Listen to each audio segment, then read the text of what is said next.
consequences. The Washington Post reporting tonight that the Biden administration is preparing to block the sale of US Steel, which is based in Pittsburgh, to the Japanese company Nippon Steel. Now, that is one area where presidential candidates on both sides of the aisle actually agree. Stop Japan from buying United States steel. They shouldn't be allowed to buy it. We have to make it work. U.S. Steel should remain American-owned and American-operated. United States Steel, an iconic American company for more than a century, is going to remain an American company. Now, the Wall Street Journal editorial board is taking shots at both sides. Here's its op-ed. It's titled Biden, Harris, Trump, Vance, and the dumbest economic idea. Now, the head of US Steel unveiled, you could say, a threat of his own today.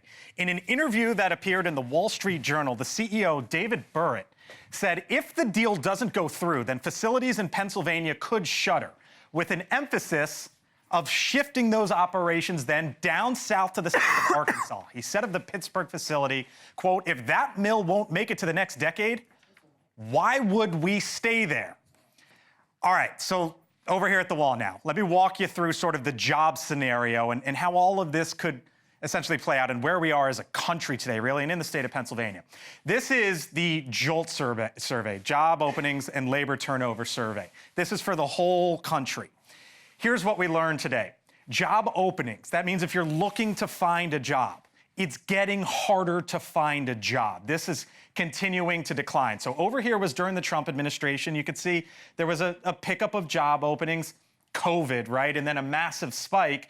And what's happened since in the recent couple of years, the number of job openings is just steadily coming down. It's harder to find a job right now. What about specifically job openings in the state of Pennsylvania, where US Steel is located?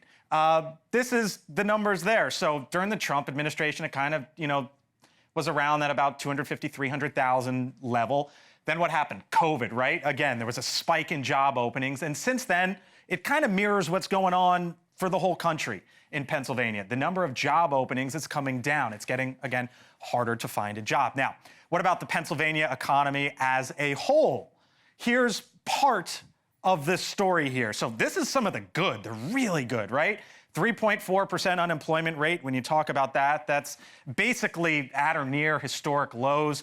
Job creation at about 370,000. The interesting part about that is, at least that's during the Biden administration, is that's a 6% increase during the Biden administration. That's lower than the 11% average nationwide, though. And then specifically manufacturing, 29,000 jobs created during the Biden administration. Here's part of what I found so fascinating.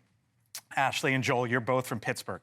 The CEO basically said, and I'm paraphrasing here, if you don't let this deal go through, I'm leaving this swing state and I'm going down south.